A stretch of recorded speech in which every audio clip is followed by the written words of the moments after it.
What's good, guys? Welcome to the channel. In this video, we're going to be breaking down how to create this lightning overlay effect using the 3D camera. Now we're going to be creating this effect using this free overlay that I found in this website where they had like a bunch of different free overlays. So if you guys would like to check that out, I'll have the link down in the description. Let's get right into the video. All right, so here in After Effects, I have this clip from Tana's music video. Now it's a really simple clip where the camera is literally just zooming in and getting closer to the car. So in order to get the best results, you definitely want to have footage where there isn't a lot of, crazy camera movement going on. Because if there was a lot of camera movement going on in this clip, then the 3D camera tracker is just going to have a harder time tracking your footage. So the first thing we're going to do is actually rotoscope my subject because I want that lightning overlay effect to also happen behind this car. So just grab the rotobrush tool and then double click your layer. And I'm going to rotoscope my subject. So once you rotoscope your subject, you want to then click the freeze button in order to lock in your rotoscope. Go back into the composition. So now we have this G-Wagon right here. We're going to adjust the feather as well as the shift edge. Increase the feather. I'll just increase that to 10. Then decrease the shift edge. I think I'll just decrease that to -50 in order to create smoother edges for our subject. Then we're going to duplicate this layer. Click Ctrl D. For the bottom one, I'll just rename that to BG for background. Delete the rotobrush effect for the background layer. We're going to now track the background layer. So it's important to select the background layer and we're going to apply the 3D camera tracker effect to this layer. Now, what I like to do for this one is go to the Advanced tab and click Detailed Analysis. So what that does is just do a better job analyzing your footage in order to create the tracking points. And you just have to wait a few seconds depending on your system. All right, so the tracking for my footage is done.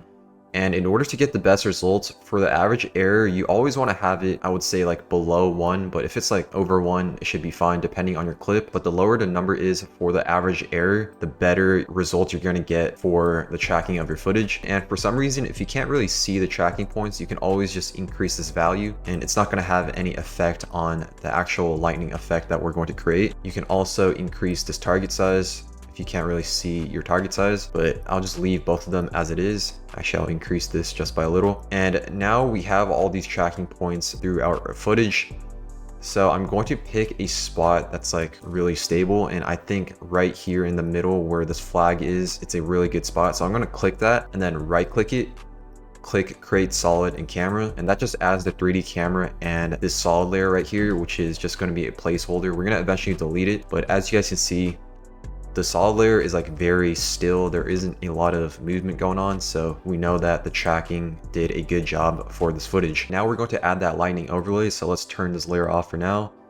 And then remember, guys, the link for this overlay will be down in the description. Just drag that into your composition, and I'm going to have that behind my subject. So let's just bring that underneath right there. Change the layer into a 3D layer, and then open up the position of the solid layer as well as the lightning overlay. Click Ctrl C in order to copy the position, and then click Ctrl V in order to paste it. So now we have the lightning actually tracked with the footage, and I'm going to change the blending mode of this so that it blends in with our scene.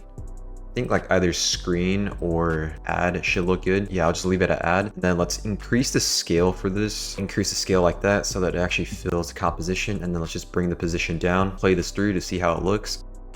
So I think that looks really good.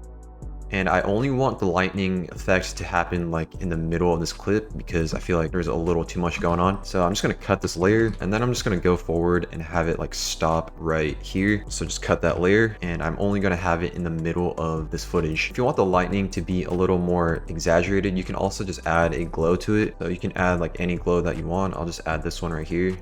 And that just makes it a little more intense. Just bring that down to like 0.2. So this is how it looks before and then after. And I think the effect still looks good without the glow. So you can, either have it on or off, but I'm just gonna have it off for now. And in order to make this effect look even better, we're gonna be adding a shake as well as a flash every time the lightning hits. So let's create a new adjustment layer. Click Ctrl Alt Y, and we're going to be adding the exposure effect. And I'm just going to cut this adjustment layer to like the start of this lightning effect. And then let's go forward a few frames until the end of the effect. So let's cut it right there and keyframe the exposure at 1.50 at the start so that there's that flash effect right when the lightning happens. Click U to reveal the keyframes. Go forward 2 frames, keyframe that back to 0. Go forward another 2 keyframes, copy those keyframes keyframes, and then just paste it until you reach the end of the adjustment layer. Once you do that, easy ease off the keyframes, and then we're going to add a shake effect as the lightning strikes.